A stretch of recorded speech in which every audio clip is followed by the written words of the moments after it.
હવે જંગલની અંદર એક વાઘ પેલી ગાયનો પીછો કરતો કરતો જતો હતો. ગાય આગળ આગળ દોડે અને વાઘ પાછળ પાછળ, અને પોતાના પ્રાણોને બચાવવા માટે થઈને પેલી ગાય એક તળાવ જેવું હતું અને એમાં જોરથી કૂદી ગઈ. પણ એને ખબર નહીં એ તળાવ નહીં, એ તો કાદવ દલદલ હતું. દલદલ સમજો છો ને, કે જ્યાં એકવાર પડી જઈએ તો નીકળી ન શકાય. અને જ્યાં ગાય દલદલમાં ફસાઈ અને બરાબર એનો પીછા કરતા કરતા પેલો વાઘ પણ કૂદ્યો. અહીંયા ગાય છે, અહીંયા વાઘ છે. ગાય ધીમે ધીમે ડૂબી રહી છે, પેલો વાઘ પણ ડૂબી રહ્યો છે. પણ વાઘ આમ તેમ પાપા મારે છે કે હમણાં ગાયને ખાઈ જાઉં, હમણાં ગાયને પકડી લાવ. પણ ગાય નિશ્ચિંત થઈને ચૂપચાપ ઊભી છે અને વાઘ આમ તેમ છટપટાઈ રહ્યો છે અને કહી રહ્યો છે, જો હમણાં હું કેમે કરીને પાસે આવી જઈશ અને તને ખાઈ જઈશ. પણ ગાય ચૂપચાપ જવાબ આપ્યા વિના ઊભી છે. અને જ્યાં વાઘ જેટલા પ્રયત્ન ગાયની પાસે આવવાનો કરે ને એટલો અંદર ધસતો જાય અને ડરીને એ પણ સ્થિર થઈ ગયો અને ડરવા લાગ્યો, આમ તેમ જોવા લાગ્યો. પણ ગાય બિલકુલ નિશ્ચિંત ઊભી હતી. અને વાઘે જોઈને કહ્યું કે જો અહીંયા પણ મૃત્યુ છે, અહીંયા પણ મૃત્યુ છે. જો કાદવથી બચીશ તો હું તને ખાઈ જઈશ, અને મારાથી બચી જઈશ તો પણ આ દલદલમાં પડીને મરી જઈશ. તો પણ તારા ચહેરામાં નિશ્ચિંતતા કેમ છે અને હું ભયભીત પોતે છું? ત્યારે ગાયે કહ્યું કે બધા વાઘ, તારા માથે કોઈનો હાથ છે? તે કોઈનું શરણ સ્વીકાર્યું છે? તારા માથે કોઈનો છત્ર છે? વાઘ કે અરે મને કોઈના છત્રની શું જરૂર પડે? અરે હું તો પોતે જંગલનો રાજા છું, મારે કોઈની શરણે જવાની શું જરૂર છે? હું પોતે જંગલનો રાજા છું, હું સમર્થવાન છું, હું સામર્થવાન છું, મારે કોઈના શરણની જરૂર નથી. તો ગાય કે તને કોઈ બચાવી નહીં શકે. બોલે કેમ? બોલે હું જેના ખૂંટે બંધાઈ છું ને, તો હું તો નિશ્ચિંત છું, મારી ચિંતા વધારે એને હશે. અને જેના શરણે હું ગઈ છું, જેના ખૂંટે બંધાઈ છું, તો જો જ્યારે મને જોશે નહીં એને ચિંતા થશે અને મને ગોતતા ગોતતા અહીંયા આવશે. પણ તારા માથે કોઈનું છત્ર નથી, તો ભયભીત રહીને આમ જ ભવસાગરમાં ડૂબવાનું છે. અને જ્યાં વાત થતી હતી ત્યાં જ એ ગોવાળિયો ગોતતો ગોતતો આવ્યો કે ગાય ક્યાં ગઈ, ગાય ક્યાં ગઈ? અને જ્યાં જોયું કે દલદલની અંદર વાઘની પાસે ફસાઈ છે, પેલો જેમ તેમ કરીને આગળ આવ્યો અને વાઘ જ્યાં પાસે જતો હતો એક લાકડી લઈને જોરથી વાઘના માથે મારી ધડામ કરીને વાઘ બિચારો છટપટાઈ ગયો અને ગાયને જેમ તેમ કરીને બચાવીને લઈ ગઈ. અને જતા જતા ગાયે કહ્યું કે જેના માથે કોઈનો હાથ ન હોય ને એની દશા આવી તારા જેવી થાય. જ્યારે જીવનમાં કોઈનું શરણું મળ્યું ના હોય, જ્યારે જીવનમાં કોઈના ચરણ પકડ્યા ન હોય, જ્યારે જીવનમાં કોઈના થયા ન હોય, તો પછી આ ભવસાગરમાં ડૂબતા કોઈ બચાવી ન શકે. અને અહીંયા ગોવિંદ સ્વામીએ એ જ વસ્તુ સિદ્ધ કરી અને ધીમે ધીમે સમય વ્યતીત થવા લાગ્યો. અને જ્યાં સમય વ્યતીત થવા લાગ્યો અને એકવાર વસંતના દિવસો હતા, અને જ્યારે વસંતના દિવસો હતા અને શ્રી ગોસાઈજી શયનભોગ સરાવીને શ્રીનાથજીને બીડી અરોગાવતા હતા. અને બીડી અરોગાવતા હતા અને સામે બેઠા બેઠા ગોવિંદ સ્વામીએ એક ધમાર ગાઈ. અને જેમ જેમ ધમાર ગાઈ શ્રી ગોસાઈજી શ્રવણ કરી રહ્યા છે, પણ જેમ જેમ ધમાર આગળ વધવા લાગી ગોવિંદ સ્વામી શું કહી રહ્યા છે? અચાનક જોયું કે ઠાકોરજી ખેલતા ખેલતા હવે બહાર પધાર્યા છે. અને બહાર જ્યાં પધાર્યા છે ક્યાં? બોલે યમુનાજીના તટ ઉપર, કે જ્યાં પનિહારી ગગરી ભરી ભરીને આવી રહી છે અને પ્રભુને અલગ મસ્તી સૂજી છે. અને ક્યારેક ક્યારેક ગગરીઓ ફોડી ફોડીને પ્રભુ સખીઓને સ્નાન કરાવી રહ્યા છે. અને કેવું રહ્યા છે? અને ગગરી લઈ લઈને એમને નવડાવી રહ્યા છે. સખીઓ કહે છે કે સાસ અમને વળશે કે ગઈ તી જલ ભરવા, પણ જલ તો ભર્યું નહીં, ખાલી નાહીને આવી ગઈ છે. હવે ઘાટ પણ અહીંયા નથી કે તરત જલ ભરી લઈએ. અને જ્યાં જ્યાં ગોપીઓને સ્નાન કરાવે છે અને ગોપીઓને પણ થોડો થોડો ગુસ્સો આવી રહ્યો છે, એ પણ ચડાઈ રહી છે, આગળ શું થઈ રહ્યું છે? અને આવી રીતે પ્રભુ ક્યારે આપણા હાથમાં આવશે નહીં. તો બધી ગોપીઓ ઈશારો કર્યો અને હમણાં બધી ગોપીઓને પ્રભુ પરેશાન કરતા હતા, મટકી ફોડી દીધી. ત્યારે ગોપીઓ કહે કે આ મટકી ફોડી અને મટકી ઢોળી તો એ વસૂલ પણ કરવી પડશે. અને નીચે જે જલ ભરાયું હતું એમાં શું કર્યું? કુમકુમ કેસર ને બધું ઘોળ્યું અને એક બે ગોપીઓ આવીને પ્રભુને બરાબર પકડી લીધા. અને બરાબર પકડી લીધા અને બધાએ મળીને પ્રભુને નીચે કુમકુમ કેસર જે ઢોળ્યું હતું એમાં બરાબર નવડાવ્યા. અને જ્યાં બરાબર રંગ લગાવવા લાગ્યા અને ગોપીઓ કે હજી બરાબર રંગો. અને જ્યાં રંગવાની વાત કરી પ્રભુ અડધા રંગાયા હતા. અને જ્યાં ગોપીઓ રંગવા તૈયાર થઈ અને પ્રભુ મુઠ્ઠીઓ વાળીને ભાગ્યા. અને જ્યાં પ્રભુ મુઠ્ઠી વાળીને ભાગ્યા અને એકદમ ગાતા ગાતા ગોવિંદ સ્વામી અટકી ગયા. એકદમ ગોવિંદ સ્વામી અટકી ગયા. બધે શાંતિ છવાઈ ગઈ, સન્નાટો છવાઈ ગયો. શ્રી ગુસાઈજી વિચાર કરે, હમણાં કીર્તન ગાતા, આ ધમાર ગાતા હતા અને ધમાર ગાતા ગાતા અચાનક અટકી કેમ ગયા?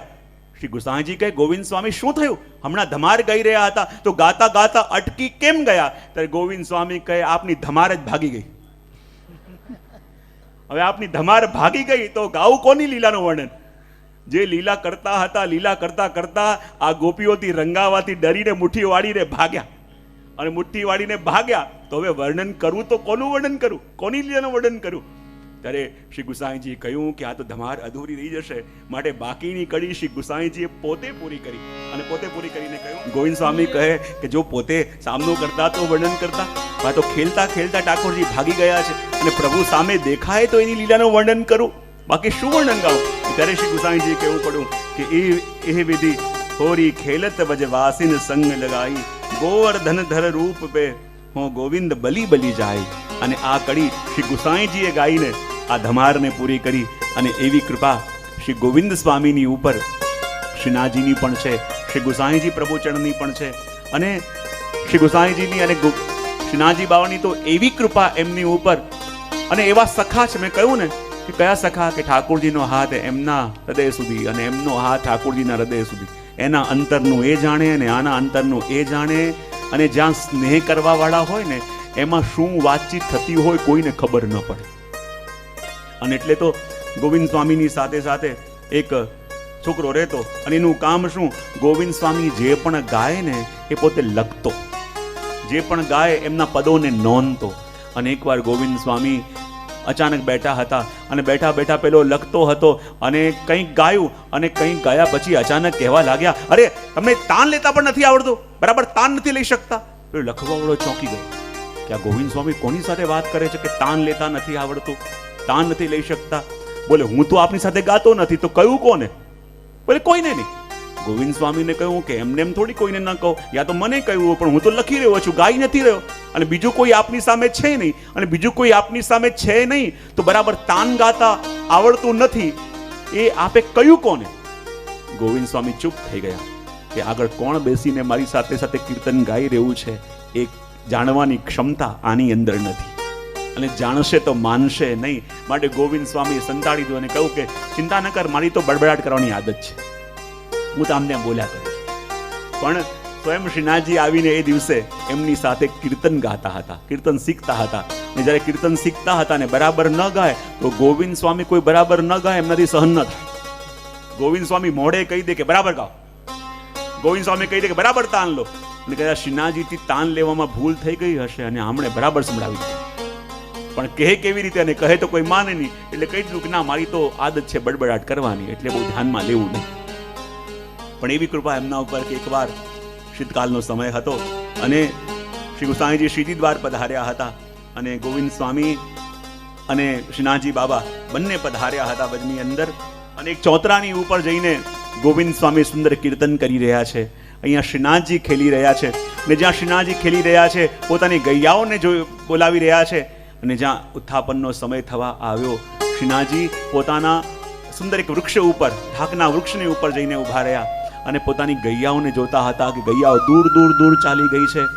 અને એમને બોલાવવા માટે પ્રભુએ પોતાના અધરો ઉપર વેણુને મૂકી, અને વેણુ વગાડીને પોતાની ગૈયાઓને બોલાવવા લાગ્યા.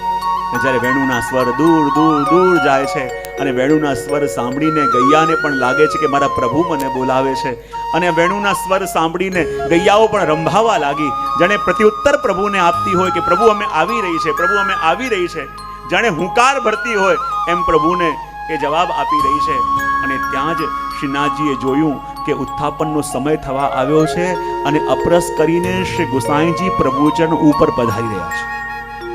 અને જ્યાં અપરસ કરીને ધીમે ધીમે ઉપર પધારી રહ્યા છે એવી ખબર શ્રીનાથજીને પડી, અને શ્રીનાથજી ગભરાયા કે જો શ્રી ગુસાઈજી ઉપર પધારશે અને મને નહીં જુએ તો બહુ ચિંતા કરશે, કાકાજીને બહુ ઉદ્વેગ થવા લાગશે, તો શું કરું? બોલે ગુસાઈજી પહોંચે એનાથી પહેલા કેમે કરીને મારે પહોંચી જવું પડશે. અને એમ વિચાર કરીને શ્રી ગુસાઈજી પહોંચે એનાથી પહેલા પહોંચવા માટે શ્રીનાથજી ઉપર ઝાડ પરથી છલાંગ લગાવી. ને જ્યાં ઝાડ પરથી છલાંગ લગાવી તો આપનું જે વસ્ત્ર છે ત્યાં ઢાકના ડાળીમાં અટકીને ફાટ્યું. અને જ્યાં શ્રીનાથજી નીચે ઉતરીને ભાગતા ભાગતા મંદિરમાં પહોંચી ગયા, અને જ્યાં શ્રી ગુસાઈજી સેવામાં પધાર્યા, આપની દૃષ્ટિ પડી શ્રીનાથજીના વસ્ત્ર ઉપર. અને જ્યાં વસ્ત્ર ઉપર દૃષ્ટિ પડી અને જ્યાં વસ્ત્ર ફાટેલું જોયું, શ્રી ગુસાઈજીને બહુ ચિંતા થવા લાગી કે જરૂર કોઈ અહીંયા આવ્યું હશે, આ અપરાધ કર્યો કોણે અને આજે કયો અપરાધ થયો કે શ્રીનાથજીના વસ્ત્ર આજે ફાટેલા છે. શ્રી ગુસાઈજીને ખૂબ ચિંતા થવા લાગી.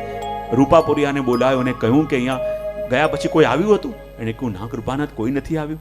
મુખિયાજીને અને બધા મંદિરના સ્ટાફને પૂછ્યું કે અહીંયા કોઈ આવ્યું હતું? બધાએ કહ્યું કોઈ નથી આવ્યું. અને શ્રી ગુસાઈજી કહ્યું, જો કોઈ નથી આવ્યું તો આ શ્રીનાથજીના વસ્ત્ર ફાટ્યો કેવી રીતે? અને જો વસ્ત્ર ફાટ્યો, જરૂર કોઈ આજે સેવામાં અપરાધ પડ્યો હશે. અને શ્રી ગુસાઈજીને બહુ પીડા થવા લાગી, કારણ કે શ્રી ગુસાઈજી પ્રભુનો લેશ પણ શ્રમનો વિચાર આવે સહન ન કરી શકે. અને મુખિયાજીને કહ્યું, આગળનો બધો ક્રમ આપ પહોંચજો. અને પોતે ગાદી તકિયામાં આવીને એકદમ મૌન થઈને વિરાજમાન થઈ ગયા. આજે કોઈ નથી મળતા, નથી કોઈનાથી વાત નથી કરતા, કોઈનાથી પણ સંબોધન નથી કરતા. ને ત્યાં જ ગોવિંદ સ્વામી ફરતા ફરતા શ્રી ગુસાઈજી પાસે આવ્યા અને સાંભળ્યું ગુસાઈજી કોઈને મળી નથી રહ્યા, કોઈનાથી વાત નથી કરી રહ્યા અને ખૂબ ચિંતામાં છે કે આજે પ્રભુને જરૂર કોઈ શ્રમ પડ્યો છે કે આ વસ્ત્ર અહીંયા ફાટેલું કેમ છે.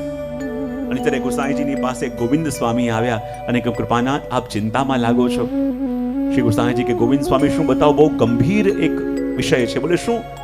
કે આજે જ્યારે ઠાકોરજીના સાનિધ્યમાં ગયો અને શું જોયું કે જે વસ્ત્ર શૃંગાર ઠાકોરજીને ધરાયા હતા, પણ જ્યારે ઉત્થાપનના સમયમાં ગયો ત્યારે પ્રભુનું વસ્ત્ર ફાટેલું હતું. તો જરૂર આપણાથી કોઈ અપરાધ થયો છે. નથી કોઈ મંદિરમાં આવ્યું, નથી બીજો કોઈ પ્રવેશ કર્યો, તો વસ્ત્ર ફાટ્યું કેવી રીતે? શું આપણાથી કોઈ અપરાધ થયો છે, કોઈ દોષ થયો છે? ગોવિંદ સ્વામી કહે, કૃપાનાથ, આપ કેમ ચિંતા કરો છો? શ્રી ગુસાઈજી કે, ચિંતા તો થાય ને. ગોવિંદ સ્વામી કહે, કૃપાનાથ, આપના લાલાને આપ તો જાણો છો, પછી ચિંતા કેમ કરો છો? ગુસાઈજી કે, શું થયું? ત્યારે ગોવિંદ સ્વામી વૃતાંત કહ્યો કે જ્યારે આજે શ્રીનાથજી બાબા વનમાં ખેલતા હતા અને જેવા વૃક્ષની ઉપર ચડ્યા અને ત્યાં ઉત્થાપનનો સમય થયો અને આપે જોયું કે આપ સેવામાં પધારી રહ્યા છો અને શ્રીનાથજીને ચિંતા થઈ ગઈ કે જો ગુસાઈજી પધાર્યા અને મને ત્યાં ન જોયો તો બહુ ચિંતા થશે. અને ઉતાવળમાં અહીંયા પહોંચવા માટે ઉપરથી છલાંગ લગાવી ને છલાંગ લગાવી તો ઢાકના ડાલીમાં આપના વસ્ત્ર ફસાઈને ફાટી ગયા. શ્રી ગુસાઈજી કહે છે, સાચું છે એવું કહો છો? બોલે, હા, ચલો મારી સાથે. અને શ્રી ગુસાઈજીને ગોવિંદ સ્વામી લઈને ગયા પેલા વનની અંદર અને જ્યાં એ વૃક્ષની પાસે લઈ ગયા અને વૃક્ષમાં પેલું શ્રીનાથજીનું વસ્ત્ર ફાટેલું લાગેલું હતું અને એ વસ્ત્ર શ્રી ગુસાઈજી લીધું, મસ્તકે ચઢાવ્યું, પાછા મંદિરમાં આવ્યા ખાતરી કરવા માટે. ના, હું બરાબર ખાતરી કરું કે આ જ વસ્ત્ર છે, આ જ છે, તો હું માન, તો મારી ચિંતા દૂર થાય. અપરસ કરીને પાછા સેવામાં પધાર્યા અને પોતાના હાથે વસ્ત્ર લઈ જઈને જ્યારે જોયું તો બરાબર એ જ વસ્ત્ર લાગ્યું. અને એ જ વસ્ત્ર લાગ્યું ત્યારે ખબર પડી કે આ ઉતાવળ કરવી પડી શ્રીનાથજીને, માટે અવેર થઈ. અને એ જ વખતે શ્રી ગુસાઈજી બધા મંદિરના સ્ટાફને બોલાવ્યો અને કહ્યું, જો હવે તરત દર્શન ખોલવામાં ઉતાવળ નહીં કરવી, પેલા 3 વાર ઘંટાનાદ કરવાનો, શંખનાદ કરવાનો, થોડી અવેરથી થોડો રાહ જોઈને અને પછી સન્મુખ થવાનું, જેથી પ્રભુ ક્યાંક ખેલવા પધાર્યા હોય તો પ્રભુને પાછા પધારવામાં ઉતાવળ કરવી ન પડે. ને ત્યારથી એ ક્રમ આપણે ત્યાં પ્રારંભ થયો, પ્રભુના સુખનો વિચાર કરીને. કારણ કે પ્રભુને આવવામાં ઉતાવળ ન કરવી પડે અને પ્રભુને શ્રમ ન પડે એટલી વાર 3 વાર ઘંટાનાદ, 3 વાર શંખનાદ કરીને